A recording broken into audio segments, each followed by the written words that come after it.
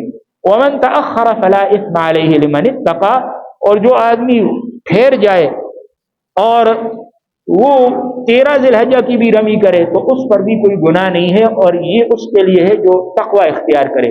تو افضل یہ ہے کہ 13 ذی الحجہ کو بھی آدمی رمی کے لیے ٹھہر جائے، اور 13 ذی الحجہ میں بھی بہتر یہ ہے کہ زوال کے بعد رمی کرے۔ البتہ اگر کوئی زوال سے پہلے 13 ذی الحجہ کو کرے تو اس کی گنجائش دی گئی ہے، اور 13 ذی الحجہ کی رمی کرنے کے بعد اب آدمی منا سے مکہ مکرمہ آئے گا، اور مکہ مکرمہ میں آ کر پھر اور کوئی عمل اس کے ذمے نہیں ہے سوائے ایک واجب کے، اور وہ ہے طواف وداع۔ تو طواف وداع جو ہے یہ سب سے آخری واجب ہے حج کا، اور یہ اس وقت ادا کیا جاتا ہے جب مکہ مکرمہ سے واپسی کا ارادہ ہو۔ تو اس لیے جب واپسی کا ارادہ ہو تو اس سے پہلے وہاں مسجد حرام میں جائے اور 7 چکر طواف، جس طرح حضرت مفتی صاحب نے آپ کے سامنے تفصیل سے بتایا، اس کے مطابق 7 چکر اسی طرح طواف کرے، جس میں استلام 9 مرتبہ ہوتا ہے، اور 7 چکر طواف کرنے کے بعد 2 رکعت نماز طواف کے جو واجب ہیں وہ ادا کرے۔ اور بہتر یہ ہے کہ اس موقع میں ملتزم کے ساتھ خوب چمٹ چمٹ کر اللہ سے دعائیں مانگے، اور حجر اسود پر بوسہ دھونے کا موقع ہو تو بوسہ دے، لیکن اس کے لیے شرط یہ ہے کہ کسی اور کو تکلیف نہ دے، کسی کو دھکا نہ دے، کسی کو جو ہے وہاں جا کر کوئی تکلیف نہ دے، ورنہ اگر تکلیف دینا لازم آتا ہو تو پھر جانے میں کسی کو تکلیف دینا یہ حرام ہے، اور جانا وہاں مستحب ہے ملتزم پر، تو مستحب عمل کے لیے حرام کا ارتکاب جائز نہیں ہے۔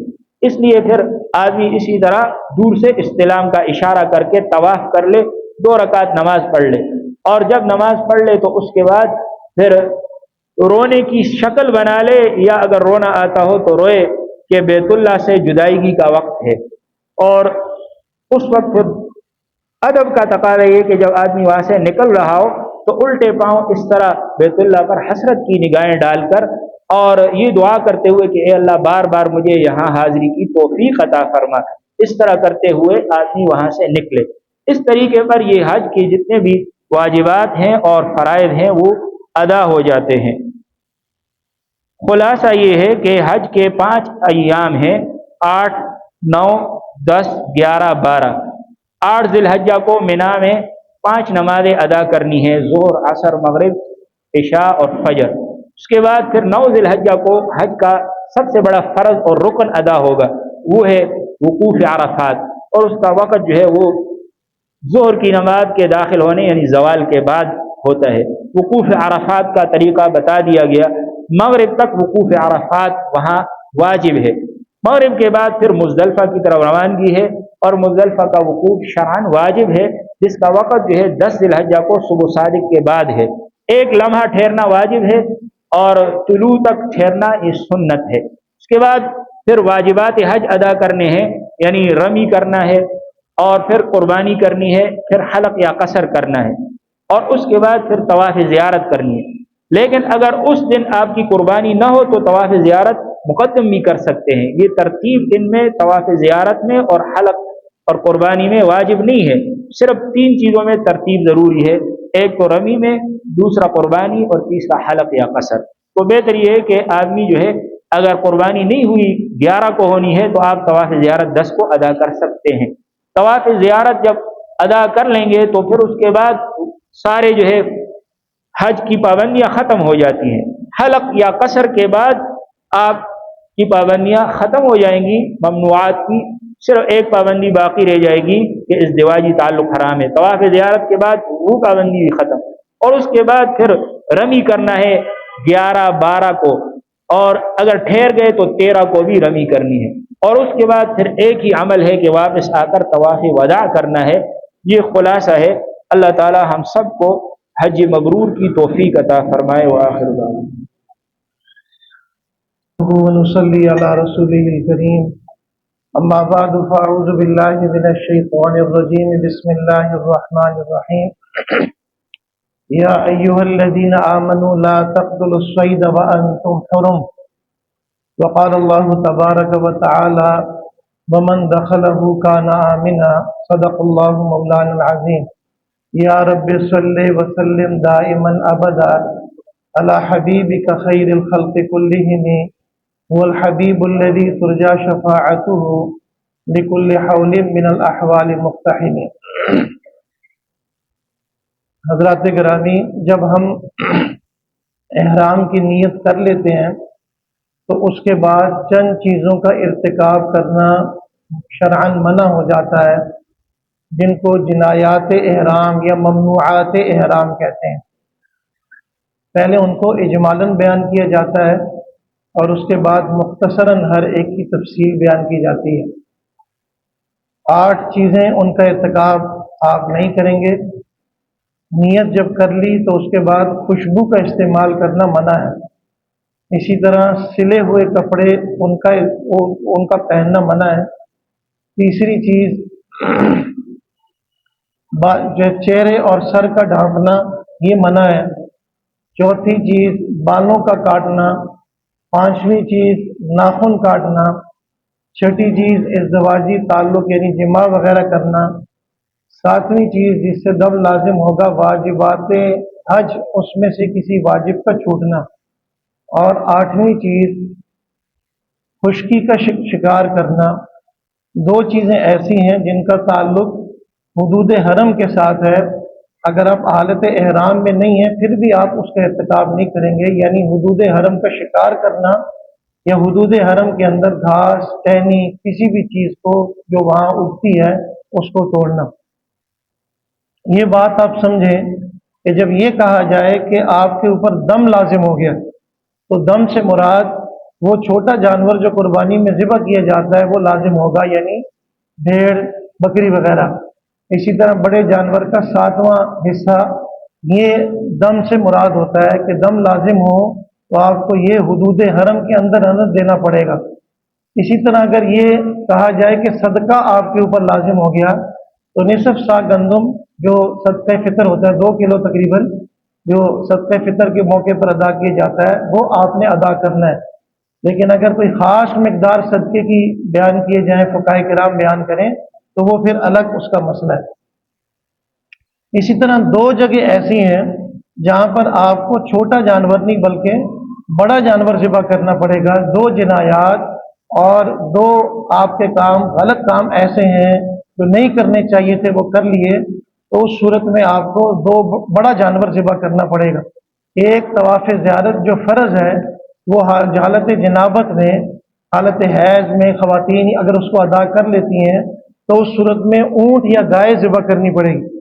اسی طرح اگر طواف وقوف عرفہ کے بعد طواف زیارت سے پہلے اگر ازدواجی تعلق قائم کر لیا تو اس صورت میں بھی چھوٹا دم نہیں بلکہ بڑا دم اونٹ یا گائے آپ کو ذبح کرنی پڑے گی اور حدود حرم کے اندر اس کو فقراء میں تقسیم کیا جائے گا۔ مختصراً تفصیل یہ ہے خوشبو کا استعمال کرنا منع ہے، یہ خواتین اور مرد حضرات دونوں کے لیے، دونوں حضرات خوشبو کا استعمال نہیں کریں گے۔ اور خوشبو سے مراد عرف میں جو چیز خوشبو کے لیے استعمال ہوتی ہے گلاب ہے چنبیلی ہے اس طرح دیگر جو چیزیں ہیں اور اس کا استعمال بھی عام ہے، جسم پر لگانا کپڑوں پر لگانا کسی بھی طریقے سے خوشبو کا استعمال کرنا منع ہے۔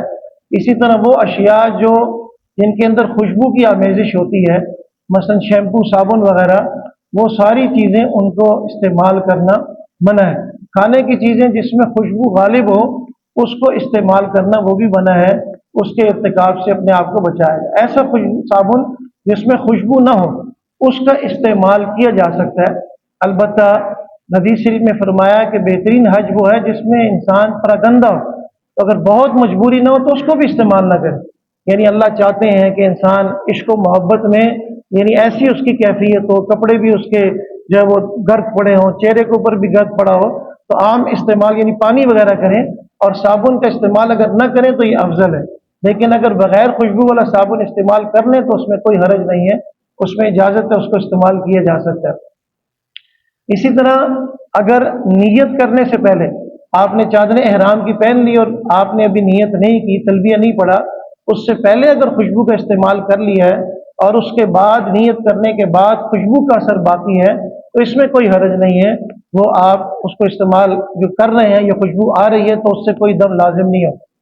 دوسری چیز خوشبو کے استعمال کرنے کے بعد دوسری جو چیز منع ہے وہ سلا ہوا کپڑا پہننا، یہ اس کا تعلق صرف مردوں کے ساتھ، عورتیں جیسے حضرت مفتی صاحب نے بتایا کہ عورتیں سلے ہوئے کپڑوں کے اندر ہی احرام کریں گے، مرد حضرات سلے ہوئے کپڑے نہیں پہنیں گے، اور سلے ہوئے کپڑوں سے مراد جسم کے کسی بھی عضو کا احاطہ کرنا، یعنی آپ واسکٹ پہن لیتے ہیں یہ پورے کپڑے پہنتے ہیں یا کوئی بھی چیز جو سلی ہوئی ہے اس کا پہننا منع ہے، اگر اس کو پہنا استعمال کیا تو اس پر دم لازم ہوگا، اور اس سے مراد یعنی آپ بنیان ہے اور اسی طرح واسکٹ ہے کوئی بھی چیز ہے سلی ہوئی جراب ہوتی ہے وہ سلی ہوتی ہے اسی طرح بند جوتا ہے، کوئی بھی چیز وہ آپ استعمال نہیں کر سکتے، اور اس کا تعلق صرف مردوں کے ساتھ ہے۔ عورتیں جو ہے وہ خواتین وہ سلے ہوئے کپڑے پہنیں گے۔